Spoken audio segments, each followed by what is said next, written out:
And here's the hardest part. Sometimes reconciliation is not possible.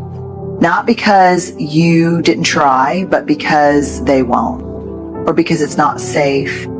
Or because the version of peace they're offering demands that you betray yourself.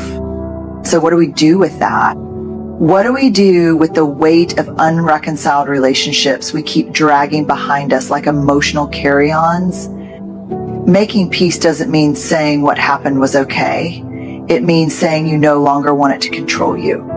I want to sit with that for a second because it's one of the hardest truths to really get deep down. For a long time, I thought making peace with someone I could never reconcile with meant I had to let them off the hook, that it meant I was saying, you know what, it wasn't that bad, or worse, I'm over it. But that's not what peace is. Peace isn't soft. It's not weak. Peace is incredibly strong because real peace, true, internal, grounded peace, asks you to do something brutal. To accept what happened, not approve of it, not agree with it. Accept that it happened, that it changed you, and that you're not going to wait for someone else to fix it before you decide to heal. That's hard, especially when we've been hurt deeply. Our nervous systems are wired to seek closure. Our brains are storytelling machines. They want to find the ending. They want to make sense of the pain, to tie it up, to hear someone say, I was wrong and I'm sorry. But if that day never comes, are we supposed to just stay angry forever? I used to think the answer was yes, that holding on to the pain was a form of justice, that if I stayed hurt, it proved how wrong they were. But here's what the research says and what I've lived. Staying hurt doesn't protect you. It doesn't restore what was lost. It just keeps your life small. You shrink to fit the shape of the wound. There's a term in trauma recovery called integration. It's different from resolution. Resolution is when everything is solved, forgiven, smoothed out. Integration is something else entirely. It's when you take what happened and you let it become part of your story, but not the whole story.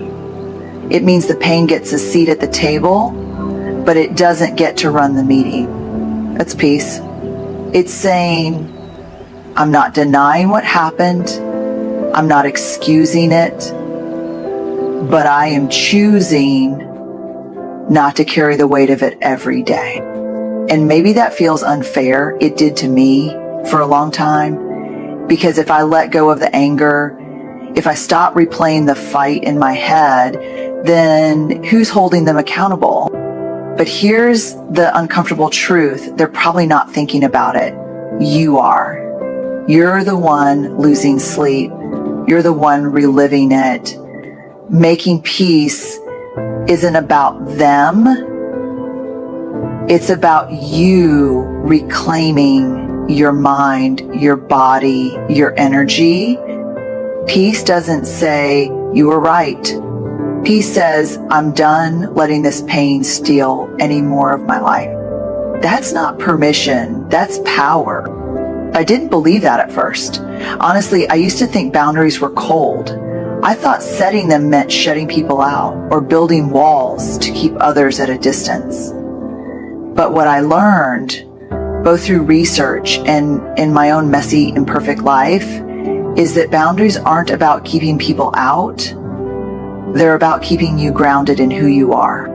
When you're dealing with someone who can't reconcile with, maybe someone who continues to deny the hurt they caused or who refuses to take any responsibility, it's easy to get stuck in this loop where you feel like you should keep the door open. Maybe out of guilt, maybe because you've been taught that cutting people off makes you cold or unforgiving, or maybe deep down, you're still hoping one day they'll wake up and finally say the thing you've been needing to hear. And listen, I get that. There are people in my life I waited years to hear from. I kept the line open. I kept showing up.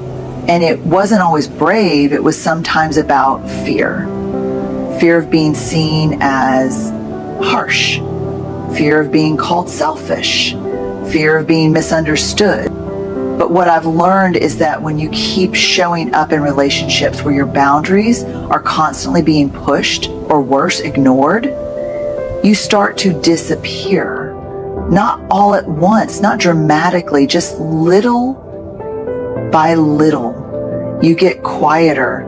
You stop asking for what you need. You second guess your instincts. You shrink. And here's the thing, you can't be compassionate toward others if you're constantly abandoning yourself. You can't show up from a place of love and strength if you are constantly depleted, resentful, or wounded. Boundaries are the way we stay in integrity with ourselves. They're how we say, I can care about you and I can care about me. They're how we stop confusing kindness with self-sacrifice. I remember a conversation I had once with someone who had hurt me deeply. They wanted to reconnect, but not in a way that felt safe, not with accountability, not with real change, just the kind of surface level reconnection that would have required me to pretend the past didn't happen. And I felt this pull, maybe I should just do it. Maybe it's the loving thing to do. But my body said otherwise. My gut felt tight. My voice got small. And I realized something important. My peace can't come at the price of my truth. I can still wish them well. I can still hope they heal. But I can do that from over here. There's this belief floating around that boundaries are about punishment, that if you draw a line, you're being spiteful or dramatic. But real boundaries aren't about hurting someone else. They're about honoring what you need to be emotionally well. They're about being clear. This is what I can give. This is what I can't.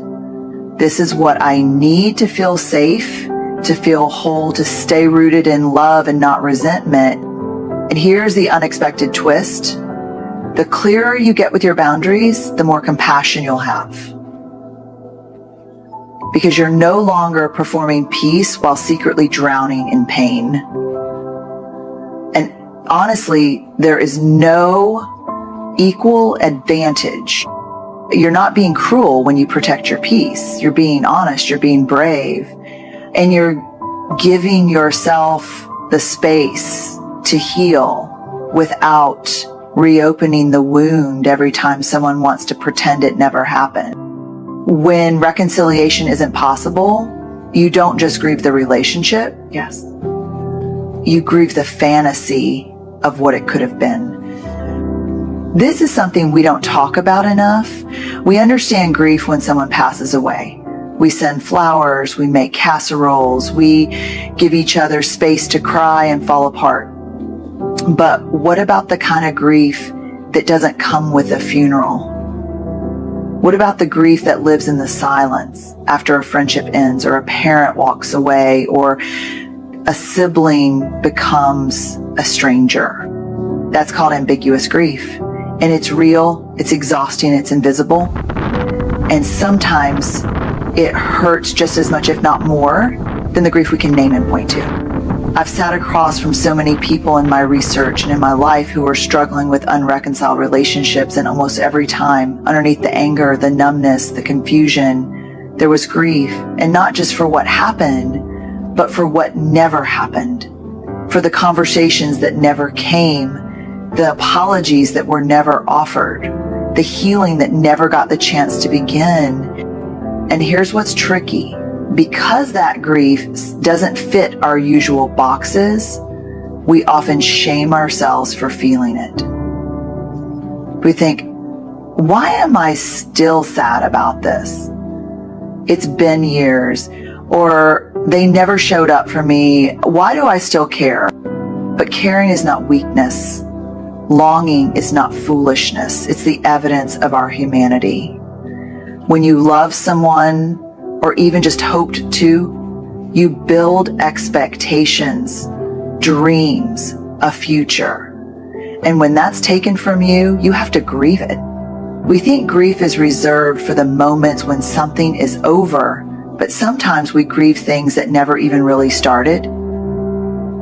A mother who was never emotionally available, a best friend who ghosted, a partner who never saw you clearly. And when we're trying to make peace without reconciliation, we're not just letting go of a person.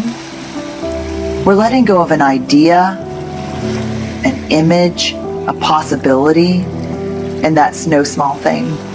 I used to believe that moving on meant getting over it, that grief was a process with a finish line, 5 steps, and then you're done. But grief doesn't work like that.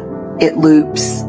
It surprises you. It shows up in a random song or a birthday you forgot you remembered. It's not linear. It's not neat. It's just human. What helps is naming it, saying, this is grief, even if no one else sees it. Even if the person who hurt you doesn't acknowledge it. When you name the grief, you stop gaslighting yourself. You stop pushing it down with shame and pretending you're fine. And you start making space for healing. I'll be honest, grieving someone who's still alive can be one of the loneliest kinds of pain. Because you see them maybe on social media, maybe across town, maybe even in your own family, and they're living their life like none of it happened. And it can feel like the grief is only yours to carry. But grief, when we allow it to be seen and felt, has a way of softening us, not weakening us, but softening us in a way that lets truth in, that makes space for peace, even in the absence of reconciliation. You don't have to wait for closure to start grieving. You don't need permission to mourn what never became. Grief is not a mistake. It's the price of having the kind of heart that was open enough to love, to hope, to imagine something more. One of the most painful truths I've ever had to accept is this: some people will never see it from your side. They may never say, I hurt you. They may never admit what happened. And not because it didn't happen, not because you imagined it, but because they can't or won't own their part in the story. And that is excruciating when you've spent so much time trying to be understood. I think one of the most vulnerable things we do as humans is share our pain with someone who caused it, hoping they'll meet us with empathy. We're wired for connection, and when that connection is broken, our first instinct is often to fix it, to explain, to prove, to spell out every detail until the other person finally gets it.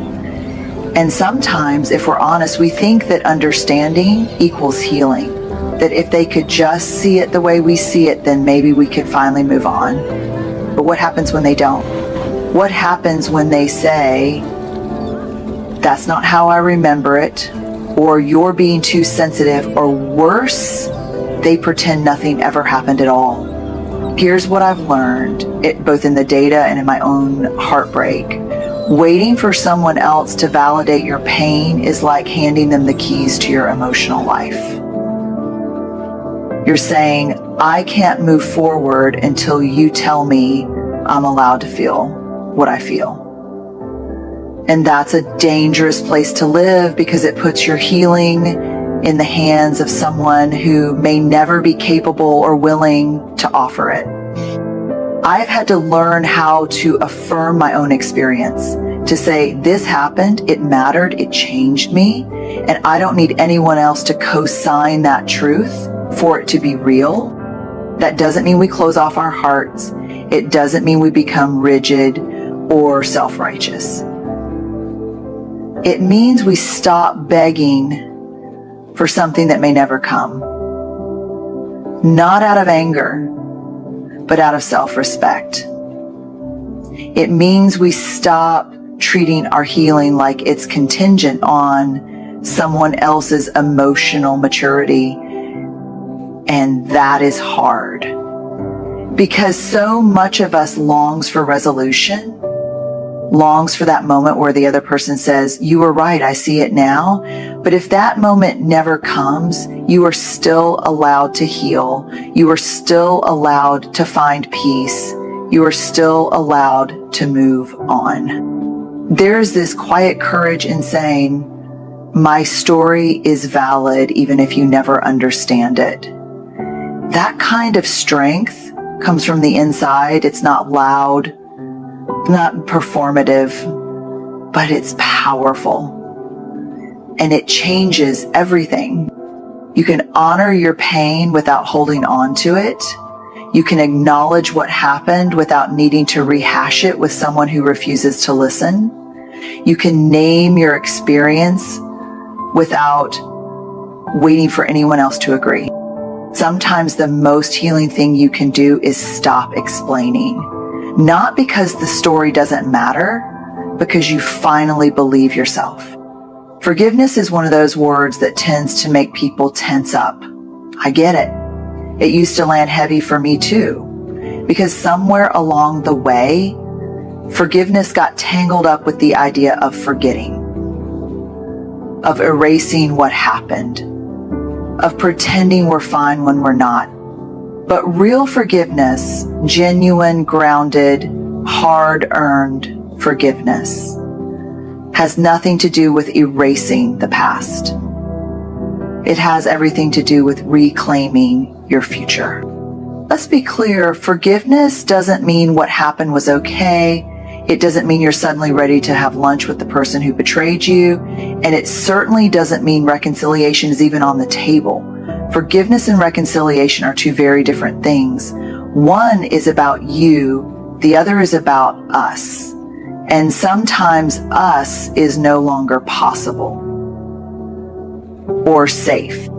In my work and in my own experience, I've come to understand forgiveness as a decision to stop carrying the weight of someone else's choices. Because that weight, it's heavy. It shows up in your body, in your relationships, in the way you protect yourself from people who haven't even hurt you yet. And here's where it gets really tricky. Sometimes the pain feels like the only thing tying you to the truth of what happened. Like if you let go of the resentment, you're letting go of the story. But that's not how it works. Letting go of pain doesn't mean you're denying the truth. It means you're finally trusting it enough to stop clutching it so tightly. I've read so many definitions of forgiveness over the years, but one that continues to resonate is this. Forgiveness is giving up the hope that the past could have been any different. Sit with that for a moment. Because that's the part that trips most of us up. We want to change it. We want to rewrite it. We want a different ending.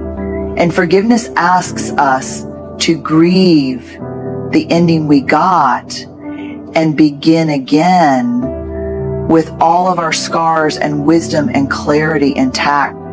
Now, does that happen overnight? No, forgiveness is not an event. It's a practice.